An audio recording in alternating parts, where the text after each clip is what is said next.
Welcome, friends. James Corbett here, CorbettReport.com. This is the 17th of November 2015, and the Corbett Report's open source investigation into the Paris terror attacks is continuing with now almost 150 comments in the thread, hundreds of links, all sorts of analysis going on in there, and of course the article is being updated and revised as new information comes in.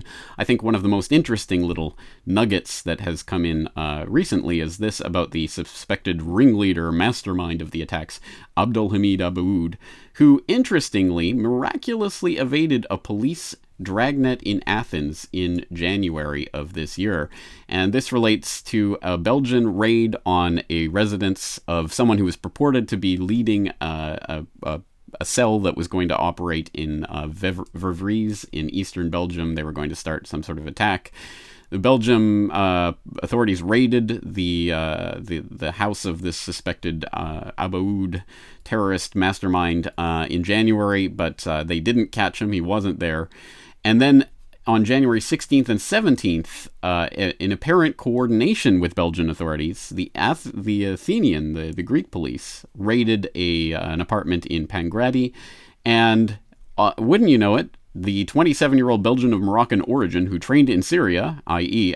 This Abdulhamid Abaoud, was not in the apartment. But they did detain 4 or 5 people, and it ended with in Belgium, it ended with the killing of 2 suspects and the arrest of a 3rd one.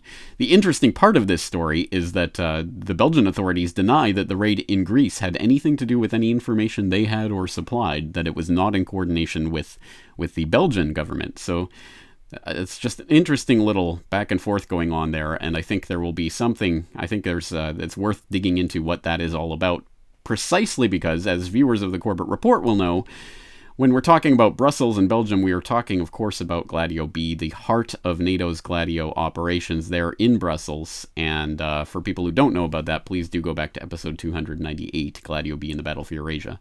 But all of that being said, and all of the information that continues to come in, and I think it is important that we be analyzing this, but all of that being said, I think we run the risk of losing sight of the forest for all the trees of this individual event. And the forest is really basically here in this sentence. ISIS, the terrorist group in Iraq and Syria, fostered, funded, armed, equipped, and trained by the United States, its Gulf allies, Turkey, and Israel, has reportedly taken responsibility for the attacks. This is the most important part of this entire story, and of course the part that will not be touched in the mainstream media with a 10-foot pole, because it begs the question of where this jihadi Islamic State movement sprang from. Did it spring from whole cloth? Did it spring from the sands of the desert? Or was it fostered, funded, armed, equipped, and trained by the US and its allies? Demonstrably the latter. And if you are interested, please go to the article. Every single one of these words is hyperlinked to a different source, so you can go and read more about each and every one of these things. The fostering, the funding, the arming, the equipping, the training, the protection that has gone into the rise of the Islamic State. Including, of course, let's cast our mind back to when DIA Chief Michael Flynn said in an interview that it was a willful Washington decision to foster the rise of the Islamic State. It does not get much more blatant than that. Again, that's the former head of the Defense Intelligence Agency, and we remember that leaked memo from a few months ago that showed that even 3 years ago, the DIA was warning of the rise of an Islamic State as an inevitable result of the policies that the White House was pursuing. Well, here we are, and here ISIS is. And now, because of this boogeyman, well, what are they going to accomplish? Why are they using this terrorist proxy army in Syria? Why are they protecting it and fostering it and equipping it and arming it?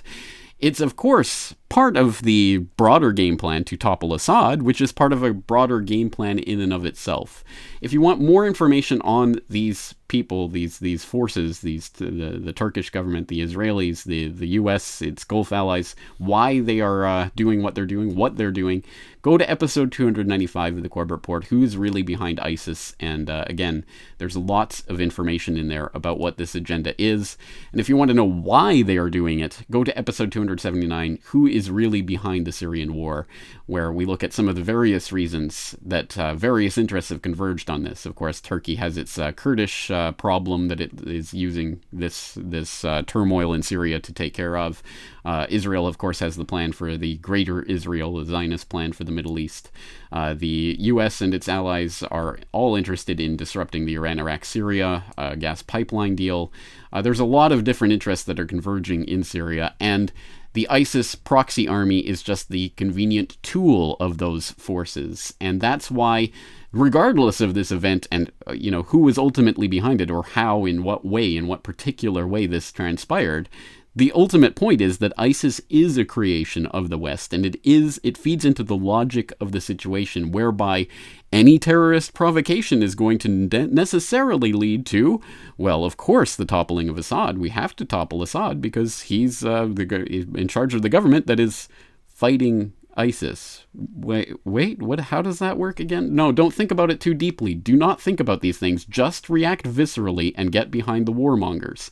And while you're at it, give them broad new policing powers to do anything they want. From later on in the article, President Hollande is now calling for the French Parliament to amend the Constitution. He's calling for quick action by the Parliament on new legislation that would give the government more flexibility to conduct police raids without a warrant and place people under house arrest. He said he would seek court approval for broader surveillance powers, and he called for constitutional amendments that would give more weight to security measures relative to civil liberties, which is a beautiful way of saying, give up your rights, be afraid of the boogeyman, we'll make everything better. Don't worry, we failed you spectacularly here, failed in quotation marks, but don't worry, we'll take care of you next time if you just give us more power. Problem, reaction, solution. It is not difficult to understand. In fact, it's perfectly predictable. I think this is what this is really about, and I think the first and most obvious consequence of this is that the hands-off Syria movement that we saw actually come in the way of U.S., NATO, Israeli, Western intervention in Syria a couple of years ago with mass demonstrations, people saying no to the proposed bombing of Syria at that time has, of course, evaporated now. And to even think about questioning any military action on Syria would be the height of thought crime in the new order. So I think that's the first and foremost priority. And then, of course, the ancillary benefits for the would-be rulers of the world to amend the constitution, not only of France, but there are similar new legislation coming along in the UK and elsewhere to try to, well, demonize encryption, for example, because, those terrorists use encryption and you're not a terrorist, are you? Those terrorists breathe air and you're not a terrorist, are you? So this is, unfortunately, the way it's unfolding. Now, there are some interesting side issues happening here, or not necessarily side issues, but for example, France to call for effective suspension of Schengen open borders, and there is a lot of talk about, well, we need to close down the borders and stop the European project in its tracks because it has failed, which seems to go exactly counter to what the globalist plan and intention has always been, which of course is to unite Europe under the EU fascist flag. Well, guess what?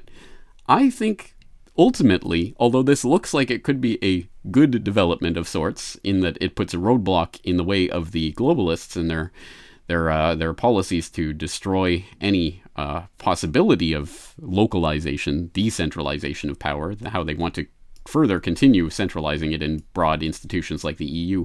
Although it seems to do that, I think this ultimately only plays into the rhetoric and into the logic of the globalization of the world, whereby I think it will not surprise me if they come up with, no, we don't need to close the borders within Europe per se. What we need is a united one European immigration policy and a total smart grid control system so that it can track everyone in the EU as they move from place to place. It might sound like crazy Orwellian 1984 type stuff today, but I guarantee you that narrative is going to start rolling out in the near future. So it's bad on every level, but the important point to note here is this. ISIS is a creation of the West. ISIS is the false flag. Let us not forget that, and let us confront that ultimate lie so that we can confront all the lies that stem from it. The Paris terror attacks open source investigation continues at corbettreport.com. Please follow the link from this video to join in on that conversation and help compile more information as it comes in. Stay tuned to corbettreport.com for more updates.